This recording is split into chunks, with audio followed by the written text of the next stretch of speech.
কি দেখছো দিদি? নতুন গাড়ি দেখছো?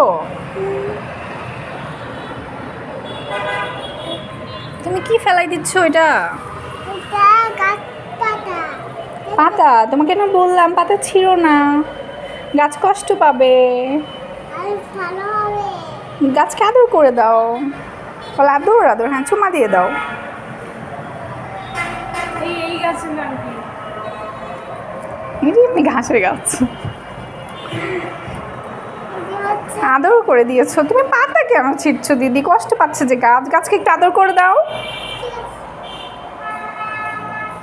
আর একটু চুমা দিয়ে দাও গাছকে। সুন্দর, বুঝতে পেরেছে ভিডিও করছি। বলছে ভিডিও করছো কেন দিদি? তোমাকে ভিডিও করছি কেন জানো?